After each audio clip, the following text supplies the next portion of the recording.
কিন্তু এখনই খোঁজ খবর নেয় না। কিন্তু পৃথিবী থেকে চলে যাবেন ওই দুনিয়ায়, যেতে তো হবেই। হ্যাঁ, একদিন না একদিন সবাই চাইবে, সবাই। কিন্তু সেই দুনিয়ার জন্য কিছু করে নিতে হবে না? বলেন।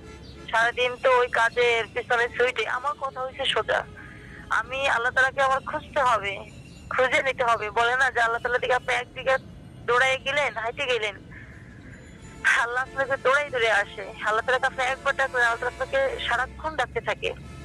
হ্যাঁ, এটাই। এখন ওই দুনিয়ায় যাওয়ার জন্য পানি নেই। ওই দুনিয়ায় যাওয়ার জন্য তো আমাদের যেটা প্রয়োজন, যেটা প্রাপ্য, সেটা করে যেতে হবে না? বলেন, দুনিয়া থেকে চলে গেলে ওনারা দেবে আপনাকে? বলেন।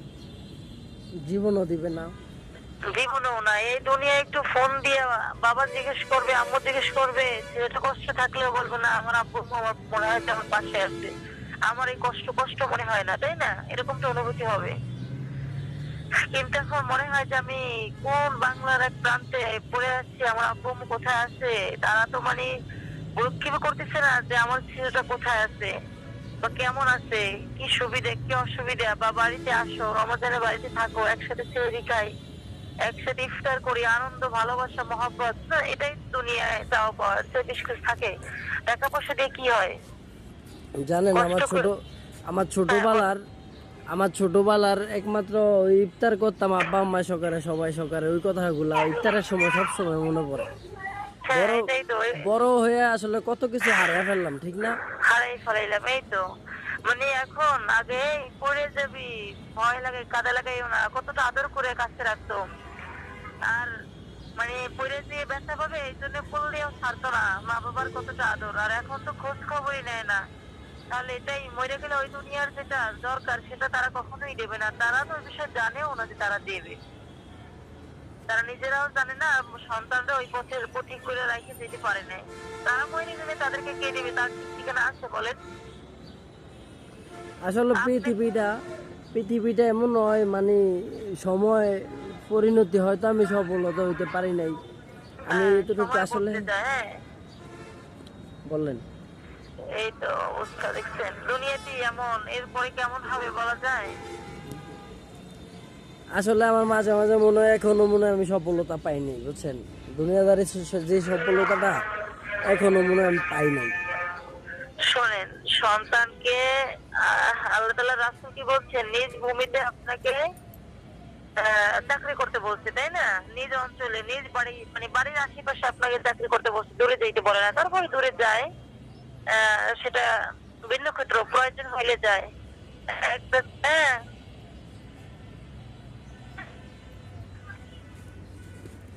পানি তো শেষ হয়ে গেছে ট্যাঙ্কি থেকে, ট্যাপে পানি আসবে কিভাবে? তোমরা একটা কাজ করো, এখন বড় হচ্ছে বাসায় একজন যাও, জানো? এই, তুমি যাবো না, তোমাকে আমি যেতে বলছি? তুমি যাও,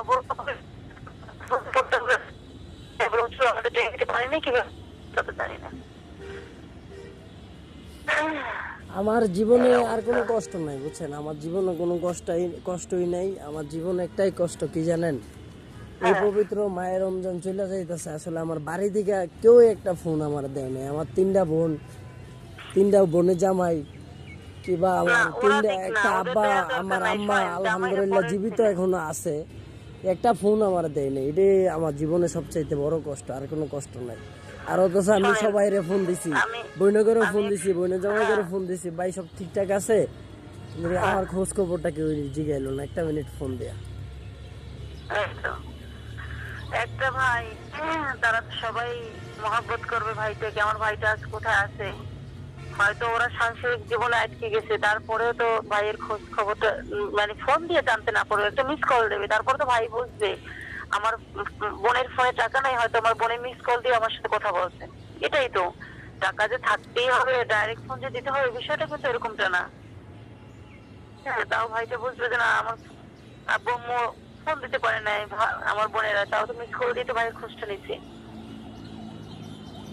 এটাই। যাক, আমি এখন আপনাকে একটা ভালো পরামর্শ দিতে চাই, বুঝছেন?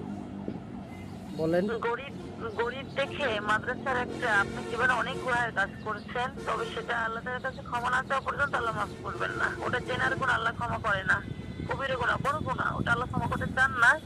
ইস্তিগফার পড়তে পড়তে, আল্লাহ তাআলার কাছে নামাজ পড়ে, তাহাজ্জুদ পড়ে ক্ষমা চাইলে আল্লাহ তাআলা খুশি হয়ে ক্ষমা করে দেন, বুঝছেন? এটাই হচ্ছে ওটার ক্ষমা। কিন্তু ওটা সবচেয়ে বড় গুনাহ। ওর মাফ আল্লাহ কখনোই দেবেন না, সেটা আল্লাহ তাআলা নিজে বলছে। কিন্তু অধিক পরিমাণে আল্লাহ তাআলাকে ডাকতে ডাকতে যদি আল্লাহ ক্ষমা করেন, বুঝছেন? আসলে আমি কিন্তু একটা কথা স্পষ্ট আপনারা বলতে চাই, আসলে আমার হ্যাঁ, জীবনটা এখন বর্তমানে মনে করলেন 26 বছরের জীবন, আমি বুঝি নাই এই জিনিসটা। আসলে বিয়ে, হ্যাঁ, সংসার, মায়া মহব্বত এগুলো আমি বুঝতাম না, কিন্তু এখন বুঝি।